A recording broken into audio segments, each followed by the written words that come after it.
क्या France technology की दुनिया का अगला सुपर पावर बन सकता है? प्रेसिडेंट इमैनुअल मैक्रोन को तो यही लगता है। तो चलिए उनके हाल के एक इंटरव्यू को बेस बनाकर समझते हैं कि आखिर इस बड़े और महत्वाकांक्षी प्लान का, कह सकते हैं, ब्लूप्रिंट क्या है। तो आज हम इस पूरी तस्वीर को 5 हिस्सों में समझने वाले हैं। सबसे पहले हम फ्रांस के एक बड़े ही दिलचस्प टेक पैराडॉक्स यानी विरोधाभास को देखेंगे। फिर जानेंगे कि भाई यूरोप आखिर इस रेस में पीछे क्यों रह गया।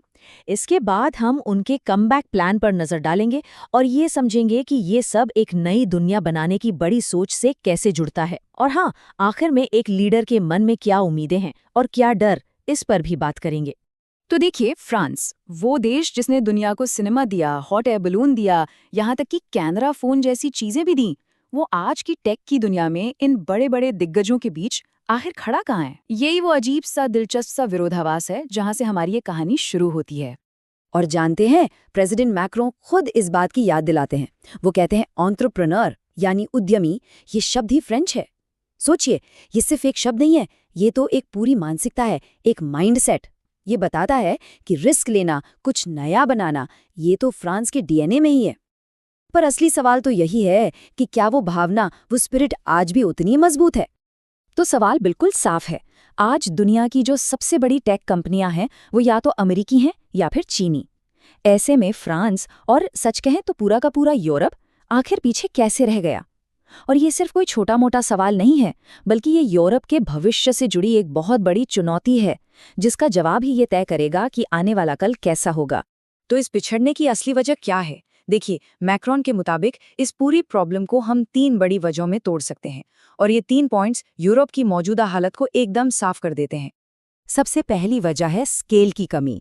मतलब अमेरिका और चीन की तरह यूरोप एक सिंगल बड़ा मार्केट नहीं है, ये कई छोटे छोटे बाजारों में बटा हुआ है।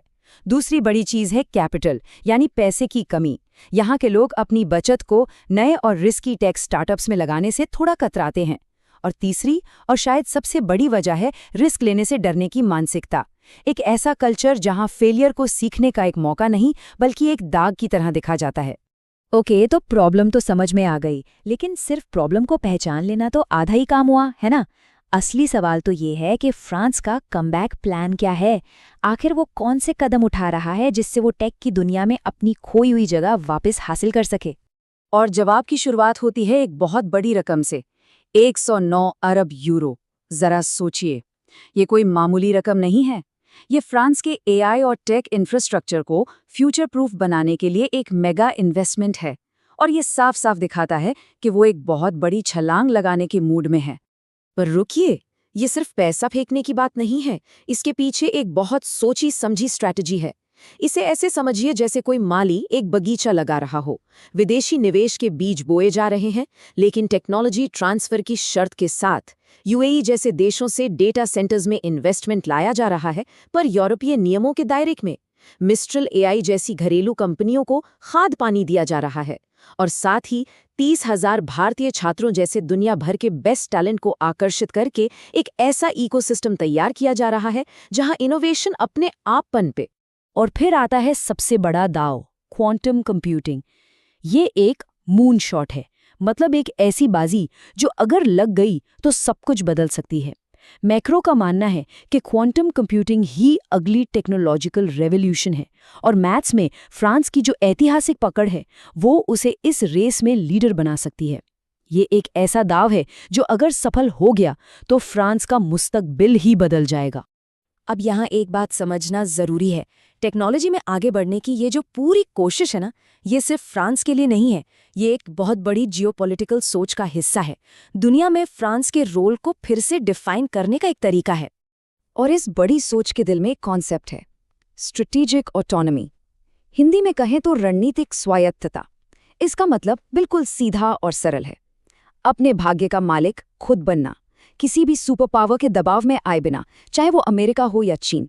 अपने देश के फायदे और अपने वैल्यूज के हिसाब से फैसले लेने की आज़ादी। तो ये सोच दुनिया को देखती कैसे है? सवाल ये है कि क्या दुनिया को हमेशा 2 कैंप्स में बटे रहना चाहिए, एक तरफ अमेरिका, दूसरी तरफ चीन? या फिर एक ऐसी दुनिया भी मुमकिन है जहां कई देश अपनी पहचान बनाए रखते हुए आज़ाद पार्टनरशिप्स बना सकें? फ्रांस इसी दूसरे ऑप्शन पर यानी एक मल्टीपोलर एक बहुध्रुवीय दुनिया पर अपना दांव लगा रहा है। और सुनिए, ये सिर्फ कोई किताबी थ्योरी नहीं है। इसका सबसे बड़ा और जीता जागता उदाहरण है फ्रांस और भारत की partnership. Democracy and rule of law जैसी कॉमन वैल्यूज पर टिकी ये दोस्ती एक तीसरा रास्ता बनाने की कोशिश है। इंटरनेशनल सोलर अलायंस से लेकर एआई रेगुलेशन पर मिलकर काम करने तक, ये दोनों देश दुनिया को दिखा रहे हैं कि किसी सुपर पावर पर डिपेंड हुए बिना भी मजबूत रिश्ते बनाए जा सकते हैं। देखिए, इतने बड़े बड़े प्लान्स के पीछे एक इंसान भी तो होता है। तो एक लीडर के तौर पर मैक्रों सिर्फ पॉलिसीज के बारे में नहीं सोचते, भविष्य को लेकर उनके अपने कुछ डर हैं तो कुछ उम्मीदें भी हैं। तो चलिए अब जरा ये देखते हैं कि वो कौन सी चिंता है जो उन्हें परेशान करती है और कौन सी उम्मीद है जो उन्हें आगे बढ़ने की हिम्मत देती है। उनका सबसे बड़ा डर ये है कि दुनिया वापस उसी पुराने दौर में न लौट जाए जहां जिसकी लाठी उसकी भैंस वाला कानून चलता था, जहां देश बस एक दूसरे से ज्यादा हथियार और गोला बारूद जमा करने की होड़ में लगे रहते हैं। ये सिर्फ एक जियोपॉलिटिकल चिंता नहीं है, ये एक ऐसी दुनिया का डर है जो हम सबके लिए कहीं ज्यादा खतरनाक और अनप्रेडिक्टेबल होगी।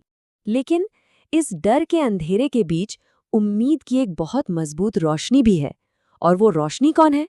वो हैं दुनिया भर के अरबों पढ़े लिखे और क्रिएटिव नौजवान। सोचिए, इतिहास में ऐसा पहली बार हुआ है कि हमारे पास इतने सारे युवा दिमाग एक साथ मौजूद हैं जो अपनी सोच, अपनी कल्पना और अपनी मेहनत से एक बेहतर, ज्यादा शांत और सस्टेनेबल दुनिया बना सकते हैं। तो आखिर में सवाल बस यही रह जाता है, क्या फ्रांस का ये मल्टीपोलर दुनिया का सपना वाकई एक ज्यादा स्थिर, एक स्टेबल भविष्य की तरफ ले जाएगा, या फिर इससे टकराव की नई और कहीं ज्यादा उलझी हुई लकीरें खिंच जाएंगी? देखिए, इसका जवाब तो सिर्फ वक्त ही दे सकता है। लेकिन एक बात तो तय है, फ्रांस इस नई दुनिया की शक्ल कैसी हो, ये तय करने की कोशिश में अपनी पूरी ताकत झोंक